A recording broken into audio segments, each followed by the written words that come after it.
بسم اللہ الرحمن الرحیم عم يتساءلون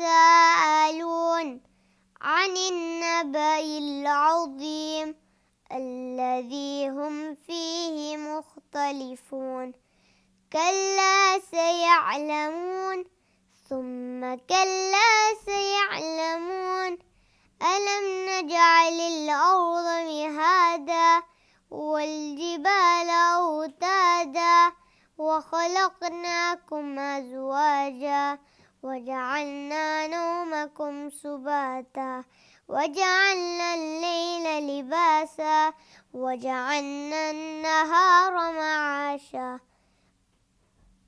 صدق الله العلي العظيم. In the name of Allah, the most beneficial, the most merciful. Of what do they ask one another? About the great event about which they differ. Nay, they shall soon come to know. Nay, they shall soon know. Have we not made the earth an even expanse, and the mountains as projections thereon, and we created you in pairs, and we made you sleep to be rest to you, and we made the night to be a covering, and we made the day for seeking livelihood, and we made you above you 7 strong ones, and we made a shining lamp. صدق الله العلي العظيم. اعوذ باللہ من الشیطان اللعین الرجیم بسم اللہ الرحمن الرحیم الحمد للہ رب العالمین الصلاۃ والسلام علی سیدنا و نبینا و طبیب نفوسنا بالقاسم محمد وعلی آلہ الطیبین الطاہرین المعصومین الذین اذهب اللہ عنہم الرجس وطہرہم تطہیرا واللعن الدائم علی اعدائہم اجمعین اما بعد فقد قال اللہ تبارک و تعالی فی کلامہ المجید وفرقانہ الحمید وهو اصدق القائلین بسم اللہ الرحمن الرحیم وقرنا فی بیوتکن ولا تبرجنا تبرج الجاہلیہ الأولى وأقمنا الصلاة وآتينا الزكاة وأطعنا الله ورسوله إنما يريد الله ليذهب عنكم الرجس أهل البيت ويطهركم تطهيرا. صدق الله مولانا العظيم وصدق رسولنا الكريم ونحن على ذلك من الشاهدين والشاكرين والحمد لله رب العالمين. معزز سامعین، عزاداران امام حسین علیہ السلام، آل محمد سے محبت کرنے والے، ان کی خدمت میں تعزیت پیش کرتے ہوئے آج پھر ایک آیہ مبارکہ آپ کی خدمت میں لے کر حاضر ہوا ہوں، جس کا تعلق جو ہے امام حسن، امام حسین، حضرت علی علیہ السلام، جناب فاطمہ الزہرا صلوات اللہ علیہ حضور کی ذات کے ساتھ ہے۔ میں مسلسل یہ کوشش کر رہا ہوں کہ یہ بات صحیح طریقے سے ایکسپلین کر سکوں آیات اور احادیث کے ذریعہ، کہ حضور امام حسن اور امام حسین علیہ السلام اور امام علی علیہ السلام سے جو محبت کرتے تھے، یا جناب زہرا صلوات اللہ علیہ سے محبت کرتے تھے، یا ان کے فضائل بیان فرماتے تھے، وہ اپنی طرف سے بیان نہیں فرماتے تھے۔ پہلے تو پیغمبر جو ہیں صلی اللہ علیہ وآلہ وسلم وہ اپنی خواہش سے نہیں بولتے، خداوند متعال کہ وحی اور ان کے ہدایات کے مطابق بولتے ہیں۔ پھر آیات قرآنی مسلسل اس بات کو بیان فرما رہی ہیں کہ قربا کون ہیں، اولو الامر کون ہیں، اور مباہلہ میں جانے والے کون ہیں۔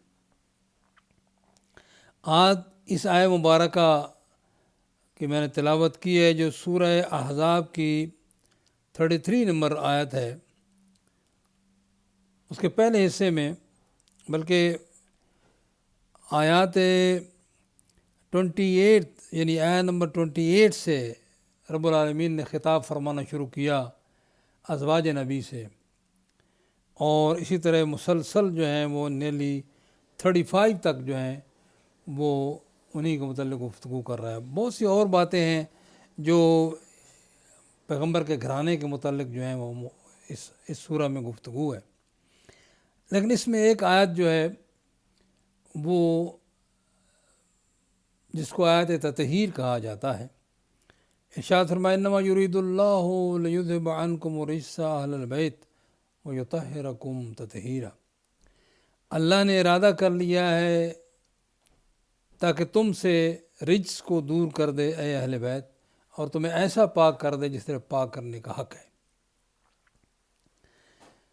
اب بات صرف اہل بیت کا لفظ یہاں ارشاد فرمایا، میں پھر کہہ رہا ہوں وہاں شورہ کی آیا میں قربہ کا لفظ ارشاد فرمایا، اور یہاں پھر دوسری اولی الامر کا لفظ ارشاد فرمایا. کل ابنانا و ابناکم و نسانا و نساءکم و انفسنا و انفسکم، اس پہ گفتگو ہوئی. نام وہاں بھی نہیں ہے، لیکن پیغمبر کی تفسیر بتائے گی کہ یہ کون ہے. اسی طرح میں نے عرض کیا ہے کہ ہمیشہ میں عرض کر رہا ہوں کہ احکام نازل ہوئے قرآن میں، اس کی تفصیل پیغمبر پر چھوڑ دی گئی. قربہ کون ہے؟ پیغمبر پر چھوڑ دی گئی. اولی الامر کون ہے؟ پیغمبر پر چھوڑ دی گئی تفسیر. یہ ہستیاں کون ہیں؟ ابنانا، جو پیغمبر کے ابنا کا جو ہیں وہ قرآن کے مطابق ابنائے رسول ہیں، یا نساءنا کے متعلق وہ لوگ، وہ عورتیں جو منتخب خواتین ہیں اور نساء کے طور پہ جائیں گی. کل عرض کر دیا اس کے بارے میں. حسنین شریفین ان کے والدہ گرامی اور انفسنا امام علی علیہ السلام ہیں، جو حق پرست اور حق بیان کرنے والے کسی حد تک انہوں نے یہ کہا ہے کہ یہ ایسی فضیلت ہے امام علی علیہ السلام کے، اس میں کوئی دوسرا شریک نہیں ہو سکتا، نہ ہوا نہ ہوگا. اس آیہ مبارکہ میں قرآن مجید نے اہل بیت کا لفظ استعمال کیا ہے. سچی بات ہے کہ قرآن مجید پڑھنے والوں کو اپنی طرف سے تعویلیں کرنے کے لیے تو دیر نہیں لگتی، لیکن پیغمبر سے پوچھنا چاہیے کہ خاص طور پہ یہ اہل بیت کون شخصیتیں ہیں. اس لیے کہ پہلے جو آیات آئی ہیں ان میں آپ بشک پڑھ لیں، خود ہی پڑھ لیں، وہ جیسی پہلے لفظ اس 22ویں پارے کا وَمَن يَقْنُتْ مِنْكُنَّ، اس کے بعد جو یا نساء النبی لستن ان اتقیتن فلا تخضعن، جو بھی تھوڑی سی عربی جانتا ہے، یا اس آیت کو جو میں نے تلاوت کیا ہے وَقَرْنَ فِي بُيُوتِكُنَّ، گھروں میں ٹھہری رہو تم، وَلَا تَبَرَّجْنَ تَبَرُّجَ الْجَاهِلِيَّةِ الْأُولَى وَأَقِمْنَ الصَّلَاةَ وَآتِينَ الزَّكَاةَ وَأَطِعْنَ اللَّهَ وَرَسُولَهُ. عربی کی گرامر میں خواتین کے لیے وہ اور پروناؤنز ہیں، ضمیریں ہیں، اور مردوں کے لیے اور ہیں. یہ امہات المومنین کے متعلق اور پیغمبر کے ازواج کے متعلق گفتگو کرتے ہوئے کرنا بیوت کننا، اور مردوں کے لیے ہوگا تو بیوت کم آتا. اب اس آیت میں بھی اس طرح غور کیجیے گا کہ الفاظ پہ بات ہو رہی ہے، آپ کی مرضی جیسے بھی آپ سوچیں، کہ یہاں ارشاد فرمایا لیذھب عنکم، اس کا مطلب مرد زیادہ ہیں اس کم کے خطاب میں اور عورتیں کم ہیں. اور اسی طرح جو ہے وہ یطہرکم تطہیرا. چلیں اگر اس کی توجیہ کو کوئی نہیں مانتا تو نہ مانے، ہمیں حکم ہے کہ جو پیغمبر تفسیر بتائے وہ لے لو. اگر اپنی طرف سے ہم کریں گے تو وضو بھی الٹا سیدھا ہو جائے گا، نماز بھی پھر کوئی کہ نماز کا مطلب دعا ہے، جی بس جب بیٹھ چاہے دعا کر لو. صلات کا مطلب دعا ہے. روزہ کا مطلب صوم رکنا، جیسے عیسائی کرتے ہیں، جی چلو جی کچھ چیزوں سے رک جاؤ، آج ہم نے فلاں فروٹ نہیں کھانا ہے، فلاں جو ہے وہ حلوہ نہیں کھانا ہے، یا یہ ہے کہ وہ پانی نہیں پینا ہے. پانی تو خیر وہ پیتے ہیں، نہیں چھوڑتے، لیکن یہ ہے کہ کچھ چیزوں سے رک جانے کا نام صوم ہے. اگر لٹرلی ترجمہ کیا جائے تو وہ یہ بنتا ہے. اہل بیت کا بھی اگر لٹرلی ترجمہ کیا جائے تو اس پہ اگر اس طرح چھوڑ دیا جائے تو پھر ساری اصطلاحیں اسلام کی، حج کا معنی قصد اور ارادہ ہے، اس کا مطلب ارادہ کر لیا میں نے جاؤں نہ جاؤں، لیکن نہیں، ہر چیز کی اسلامکلی جو تفسیر وہی بنے ہوگی جو پیغمبر نے کی ہے. صلات کا مطلب دعا ہے، نماز میں بھی دعا ہوتی ہے، لیکن جیسے پیغمبر نے فرمایا ہے اس کے ارکان ہیں، اس کے واجبات ہیں، اس کے مستحبات ہیں. ہم خود فیصلہ نہیں کر سکتے. روزے کے متعلق صوم کا مطلب رکنا ہے، ہم خود فیصلہ نہیں کر سکتے کہ ہم بس رک جائیں گے صبح سے شام تک یہ نہیں کھائیں گے. یہ بات ہمارا کام نہیں ہے، یہ پیغمبر کا کام ہے تفصیل بیان کریں. حج کا مطلب قصد ہے، میں نے ارادہ کر لیا نہیں، جو پیغمبر جس طرح کر کے دکھایا بتائیں گے وہی مطلب ہوگا. اہل بیت کا مطلب بھی یہ بنتا ہے بظاہر کے یہ سارے گھر والے، لیکن جو پیغمبر نے بتایا ہے اس پر توجہ کرو، مسئلہ حل ہو جائے گا. اپنی طرف سے مسائل حل نہ کرو. پیغمبر نے یہ اہل بیت جن کے بارے میں قرآن فرما رہا ہے کہ اللہ نے ارادہ کر لیا ہے کہ انہیں رجس کو ان سے دور رکھے. اے اہل بیت یعنی تم سے دور رکھے، اللہ نے ارادہ کر لیا ہے. سچی بات ہے کہ اگر، اور پھر اگلا جملہ جو ہے جس میں بڑی زبردست تاکید ہے، یطہرکم تطہیرا، ایسے جیسے پاک کرنے کا حق ہے. سبحان اللہ، سبحانہ تعالیٰ نے مکمل طور پہ وضاحت کر دی ہے کہ جو بھی رزق کا معنی لوگے، اصل تو بات یہی ہے کہ رزق سے مراد نفاق، شرک، کفر، بے ایمانی، یعنی وہ تمام برائیاں جو انسان کے اندر گناہ اور کمزوری پیدا کرتی ہیں، وہ تمام برائیوں سے اللہ سبحانہ وتعالیٰ نے تمہیں پاک کرنے کا، اسی کا نام تو عصمت ہے، اسی کا نام تو عصمت ہے. لیکن چلیں اگر کوئی یہ مطلب نہیں لیتا تو اس کی مرضی کی بات ہے، مگر ہم اس آیہ مبارکہ کو ان پنجتن پاک اہل بیت کی عصمت کی دلیل کے طور پہ جانتے ہیں.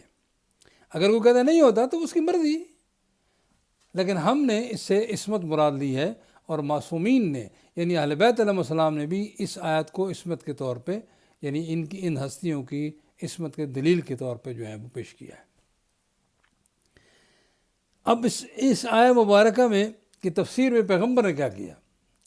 حضرت عائشہ ام المومنین خود روایت کرتی ہیں، حضرت ام سلمہ روایت کرتی ہیں، جناب زہرا روایت کرتی ہیں. سبحان اللہ، کتنے عظیم راوی ہیں. جنگ جمل کے بعد تفسیر ثعلبی میں ہے کہ جنگ جمل کے بعد حضرت عائشہ سے کسی نے پوچھا، سمجھتے ہیں نا جنگ جمل کیا ہے؟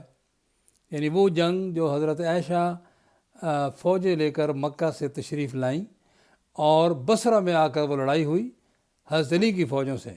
اور یہ تفصیلات آپ تاریخ میں دیکھ لیں کہ مورخین نے کہا ہے کہ ایک اس جنگ میں 17,000 بندے مارے گئے، جس میں صحابی بھی تھے، یعنی حضرت طلحہ بھی تھے جس کو کہتے ہیں عشرہ مبشرہ میں ہیں. یہ حدیث اپنے مقام پر تفصیل طلب ہے. اور اسی طرح جو ہے حضرت زبیر بھی مارے گئے وہاں، اور اگرچہ وہ جنگ میں نہیں مارے گئے، جنگ چھوڑ کے چلے گئے تھے، راستے میں کسی نے قتل کر دیا. تو مطلب بڑے بڑے صحابہ جو ہیں اس میں شریک تھے.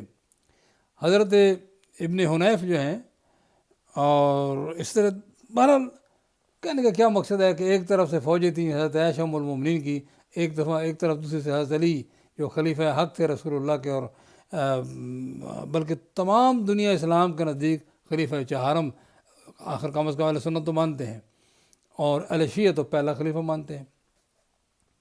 تو دونوں فرقوں کا اجماع ہے اس ذات پہ کہ خلیفہ رسول ہیں. ان کے خلاف فوجیں لے کر آئیں اور لڑائی ہوئی، اور لڑائی میں شکست ہو گئی. اور پھر یہ تفصیلات بیان کرنا مقصود نہیں ہے، لیکن ایک بات ہے جو آئی تو ہم نے کہا تھوڑا سی توجہ دلا دیں. اس کے بعد کسی نے پوچھا حضرت عائشہ سے کہ آپ کا حضرت علی کے بارے میں کیا خیال ہے؟ ظاہر لڑائیاں محبت سے تو نہیں ہوتی، یقیناً بڑی بڑی آیتیں اور حدیثیں بیان کی گئی ہوں گی. تو اس وقت جناب ایسے نے ارشاد فرمایا جب شکست ہو گئی، کہا ہاں تو اب اس مرد کے بارے میں پوچھتے ہو کہ جس سے بڑھ کر اس دنیا میں پیغمبر کا محبوب کوئی نہیں تھا، اور پیغمبر کی محبوب ترین بیٹی جس سے بڑھ کر کوئی خاتون محبوب نہیں تھی پیغمبر کی، اس کے شوہر ہیں.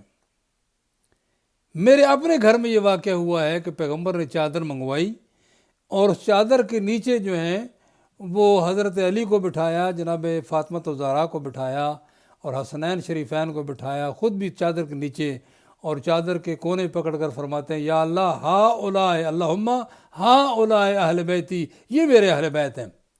کہنے لگی میں قریب گئی، کہا کہ میں داخل ہو سکتی ہوں، فرمایا نہیں تم داخل نہیں ہو سکتی۔ اس کا مطلب پیغمبر نے ازواج کو الگ کر دیا۔ یہی واقعہ جناب ام سلمہ کے گھر میں ہوا، ام المومنین حضرت ام سلمہ کے گھر میں ہوا۔ وہاں وہ کہتی ہیں کہ میرے گھر میں رسول آئے اور چادر منگوائی یا جناب زہرا لے کر آئیں، پانچوں ایک چادر کے نیچے جمع ہوئے اور وہاں پیغمبر نے دعا مانگی، اے اللہ یہ میرے اہل بیت ہیں، ان کو ہر قسم کے رجس سے پاک کر دے۔ اور یہ آیت نازل ہوئی، انما یرید اللہ لیذھب عنکم الرجس اہل البیت ویطہرکم تطہیرا۔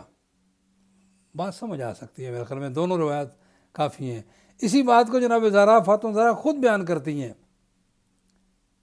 کہ میں ایک دن جناب میرے بابا تشریف لائے اور چادر یمنی چادر مانگی کر کے جو ہے وہ بیٹھ گئے، اور پھر اس لیے امام حسین آئے، امام حسن آئے اور ان کو چادر کے نیچے لیا، پھر امام علی علیہ السلام آئے، ان کو چادر کے نیچے لیا، میں بھی گئیں اور مجھے بھی اپنی چادر کے نیچے لے کر کہا اللہم ہؤلاء اہل بیتی، یہ میری اہل بیت ہیں، خاصتی و حامتی، لحمہم لحمی دمہم دمی، یعلمنی ما یعلمہم ویحزننی ما یحزنہم، انا حرب لمن حاربہم وسلم لمن سالمہم۔ پتہ نہیں اب پیغمبر کیسے سمجھائیں لوگوں کو، کوئی طریقہ دنیا والے بتا دیں کہ پیغمبر ایسے سمجھاتے تو ہم مان لیتے۔ پیغمبر نے بتایا کہ یہی میرے خاص ہیں، یہی میرے جو ہیں وہ قریبی ہیں، یا اللہ ان کو پاک کر دے ہر قسم کے رجس سے۔ آیت نازل ہوگی، جناب جبرائیل یہ آیت لے کر آئے اور آقا درود و سلام کے بعد اللہ سبحانہ و تعالیٰ یہ فرما رہا ہے انما یرید اللہ لیذھب عنکم الرجس اہل البیت ویطہرکم تطہیرا۔ اس میں ارادہ الہی شامل ہے، اور یہ ارادہ الہی جو ہے وہ اس وقت نہیں کیا اللہ نے، بلکہ یہ ابھی خلق بھی نہیں ہوئے تھے، میری اپنی جو انڈرسٹینڈنگ ہے اس وقت سے اللہ نے ارادہ کر رکھا تھا کہ ان کو ہر قسم کے رجس سے پاک کرنا ہے۔ اب یہ پاک کرنے کا مطلب یہ نہیں کہ مجبور ہو گئے، بلکہ اپنی آزادی ارادہ کے ساتھ جو ہیں وہ اللہ کی اطاعت کیا کرتے تھے، چونکہ اللہ نے علم دیا، تربیت دی، اللہ نے علم و تربیت کی پیغمبر نے علم بھی دیا، تربیت بھی کی۔ اسی لیے حضرت علی فرماتے ہیں کہ مجھے رسول نے اس طرح علم بھرایا جس طرح ایک پرندہ غذا دیتا ہے اپنے بچے کو۔ واہ سبحان اللہ۔ اور میں پیغمبر کے پیچھے پیچھے رہتا تھا، پیغمبر مجھے آداب سکھاتے تھے، یعنی یہ پیغمبر کی تربیت اللہ سبحانہ و تعالیٰ نے فرمائی، اور حضرت علی کی تربیت اور حسنین شریفین کی تربیت اور جناب زہرا کی تربیت صلوات اللہ علیہ مجمعین حضور صلی اللہ علیہ وسلم نے فرمائی وحی کے مطابق۔ یہ وہ خاصان ہیں جن کا ذکر جو ہے وہ، اور پھر اس لیے پیغمبر جو ہے مجبور تھے، حکم الہی کی وجہ سے پیغمبر کی ڈیوٹی اور فریضہ تھا، اس لیے میں کہہ رہا ہوں مجبور تھے، چونکہ پیغمبر اللہ کے حکم کو ہٹ نہیں سکتے۔ انہوں نے جب کبھی بھی تعارف کرایا امام صلی اللہ علیہ وسلم کا، امام حسن کا، امام علی علیہ السلام کا یا جناب زہرا کا، اپنی طرف سے نہیں کرایا کہ میری بیٹی ہے، میرا داماد ہے، میرے نواسے ہیں۔ لوگ اتنی سی بات کہہ کر جی سبحان اللہ یہ رسول کے نواسے تھے، اس میں کوئی شک نہیں، رسول کے نواسے تھے۔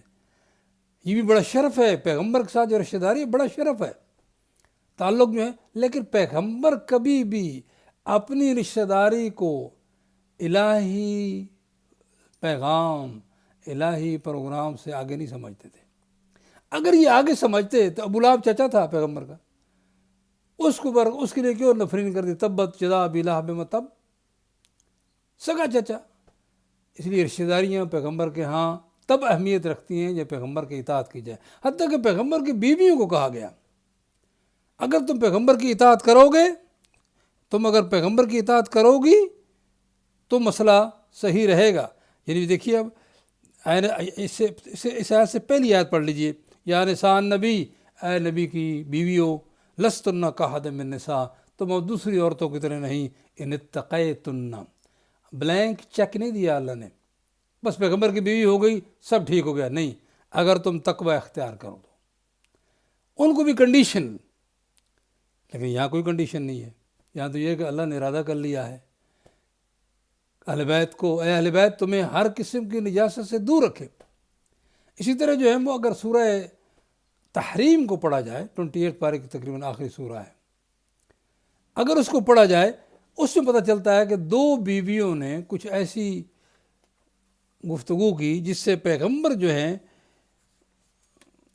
وہ عجیب بات لگتی ہے ویسے اگر ان آیات کو پڑھا جائے۔ دیکھیے میرے سامنے، پیغمبر نے اپنی بعض بیویوں میں سے ایک کو ایک بات بتائی، اور پھر یعنی اس میں قرآن مجید میں یہ بات نہیں ہے، لیکن حدیث میں ہے کہ پیغمبر نے کہا کسی کو بتانا نہیں ہے، اور پھر کہا فلما نبأت بہ، اور جس کو بتائی اس نے اس بات کو زہر کر دیا، اور پھر جب زہر کیا تو اظہرہ اللہ علیہ فعرف بعضہ وأعرض عن بعض۔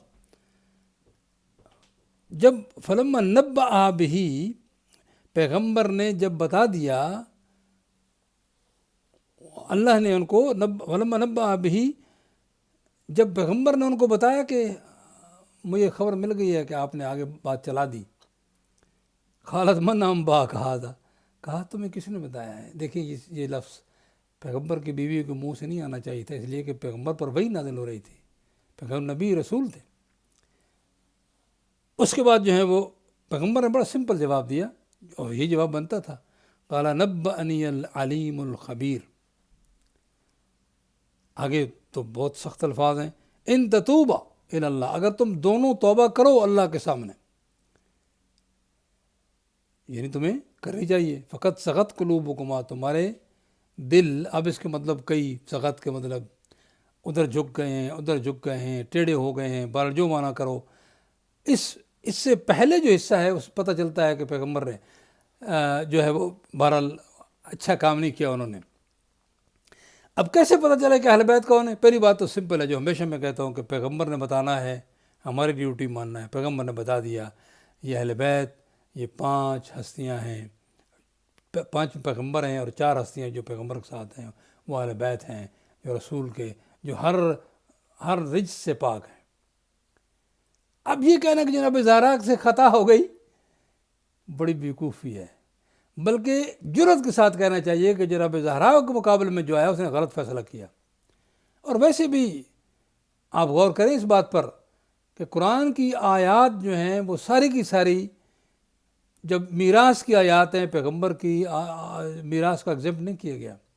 پھر بڑی سمپل اگر دیکھیں کہ جو کمرہ جس میں پیغمبر دفن ہیں، اس میں امام حسن علیہ السلام کو یہ کہہ کر دفن نہیں کرنے دیا کہ یہ میرا کمرہ ہے۔ اچھا وہ کمرہ کس نے دیا تھا؟ تو پیغمبر نے دیا تھا اپنی وائف کو، تو وائف وارث کیسے بن گئی کہ یہ میرا کمرہ ہے؟ اس لیے کہ ان کو تو پیغمبر کے وفات پر نکل جانا چاہیے تھا کہ یہ اب ہم اس کی پیغمبر کے وارث نہیں ہیں۔ لیکن یہ ساری باتیں کہنے کا مقصد یہ نہیں ہے کہ کسی کی توہین کی جائے یا کسی کی انسلٹ کی جائے، صرف سمجھانا مقصود ہے کہ اہل بیت وہی ہو سکتے ہیں کہ جو معصوم ہوں اور قرآن ان پر تنقید نہ کرے، وہ قرآن کے خلاف نہ جائیں، قرآن کے حکم کی خلاف ورزی نہ کریں، وہی معصوم ہے۔ تو بہرحال پیغمبر کیوں امام حسین علیہ السلام کی تعریف فرمایا کرتے تھے؟ کیوں پیغمبر کاندھے پہ سوار کر کے مدینے کی گلیوں میں پھرا کرتے تھے؟ کیوں پیغمبر خطبے کے دوران خطبہ چھوڑ کر حسنین کو اٹھا کر اپنی گود میں جو بٹھا کر توحید کے متعلق مسئلہ کیا بن کر بیان فرما رہے تھے، آخر شریعت ہی بیان فرما رہے تھے، وہاں حسین کی تعریف شروع کر دی، جو جانتا ہے جانتا ہے، نہیں جانتا یہ دیکھو میرا حسین ہے۔ ہر مرحلے پر بیویوں کے گھروں میں، جناب ام سلمہ کہتی ہیں کہ ایک دفعہ امام صلی اللہ علیہ وسلم کو حضور نے دونوں ہاتھوں سے پکڑا ہوا ہے اور فرماتے ہیں کہ میرے ایک سینے پہ چڑھا، اور ایک جملہ فرماتے ہیں، ایک جانور ہے ساہی، اس کے جسم پہ بہت سے جو ہیں وہ ہوتے ہیں، کیا کہتے ہیں اس کو، اس میں ہوتے ہیں، تو وہ جو ہے نا وہ لگے ہوتے ہیں اس میں جو ہے نا وہ، تو اس ساہی کے جانور سے تشبیہ دے کر امام نے، حضور نے فرمایا ہو میرے بیٹے میرے سینے پہ چڑھا۔ کیا مطلب؟ علماء نے اس کا مطلب یہ لیا ہے کہ جس کے جسم پہ ساہی کے ان کانٹوں کی طرح تیر لگے ہوں گے. آئے آئے، پتہ نہیں امت پر کیا ظلم ہوا کہ اہل بیت سے اتنا دور کر دیا گیا. اس پر کام ہوا ہے، پہلے دن سے کام ہوا ہے، پیغمبر کے فوراً بعد کام ہوا ہے. پہلا کام یہ ہوا کہ جناب زہرا اس کے گواہوں کو چھٹلا دیا جائے. بڑے دربار میں جس پر آیت تطہیر نازل ہوئی ہو، ہر برائی، کیا جھوٹ برائی رجس ہے یا نہیں؟ رجس ہے تو کہ زہرا سے دور ہیں یا نہیں؟ خدا نے تو دور کر دیا ہے. تو کیا وہ جو جنہوں نے کہا کہ درست دعویٰ نہیں ہے، کیا انہوں نے خدا کے اس قول کے انکار کیا یا نہیں کیا؟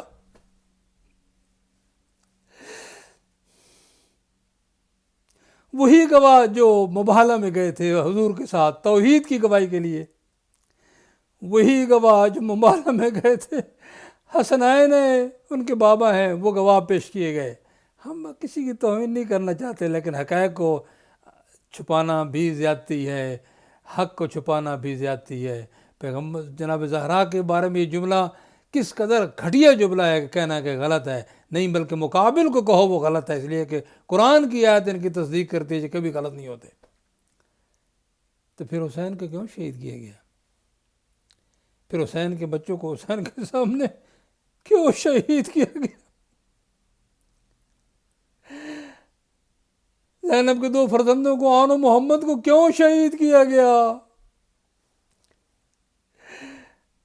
زینب وہ ہے جو حسین کے ساتھ جس نے مدینہ چھوڑا، حسین کے ساتھ جس نے احرام بدلے، حسین کے ساتھ جس نے یہ سارا سفر اختیار کیا، کربلا میں آئی. حسین 7ویں سے پیاسے ہیں تو زینب بھی پیاسی ہے. حسین اگر لاشیں اٹھا کر لا رہے ہیں تو زینب ہر لاش پہ ماتم کر رہی ہیں. حسین لاشیں اٹھا کر لا رہے ہیں، زینب بچوں کو سہلا رہی ہیں. حسین نے اگر 2 فرزند دیے ہیں تو زینب نے 2 فرزند دیے ہیں، اون و محمد دیے ہیں. آسان کام نہیں ہے، آسان کام نہیں ہے. ایک جملہ عرض کرتا چلوں اور کہ حسین کی مصیبت عصر عاشور کو ختم ہو گئی.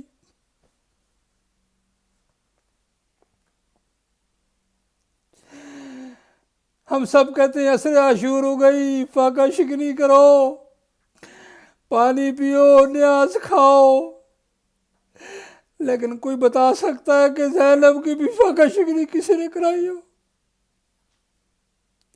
کوئی بتا سکتا ہے، تاریخ کوئی بتاتی ہو کہ سکینہ کو کسی نے پانی دیا ہو؟ کیسی یہ امت جفاکار تھی، کلمہ بھی پڑھ رہی ہے، نعرہ تکبیر بھی بلند کر رہی ہے، لیکن رسول کے گھرانوں کو پیاسا بھی رکھا ہوا ہے اور شہید بھی کر رہی ہے.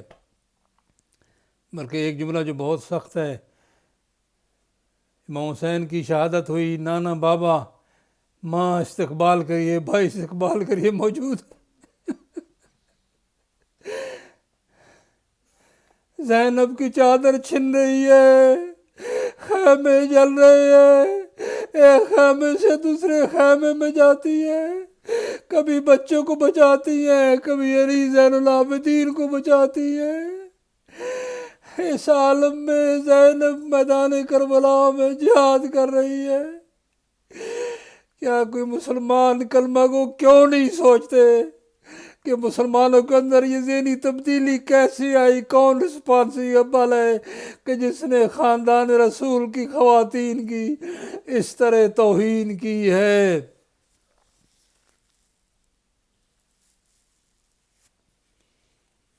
زینب نے بھی 2 فرزند دیے، اون و محمد. حسین نے بھی 2 فرزند دیے، علی اکبر و علی اصغر.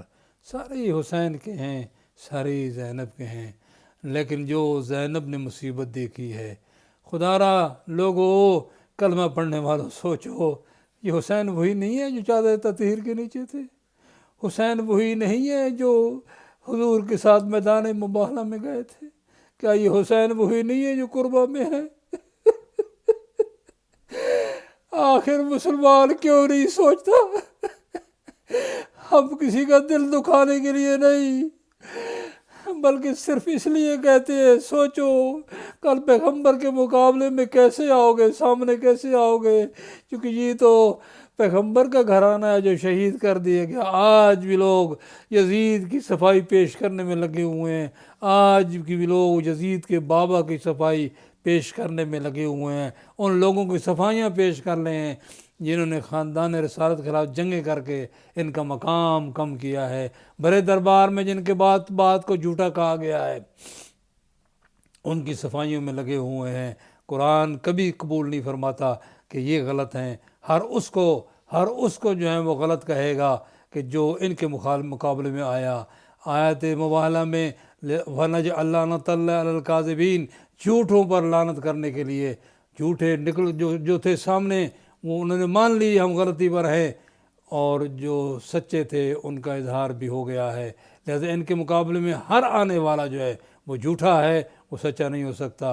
والسلام علیکم ورحمۃ اللہ وبرکاتہ۔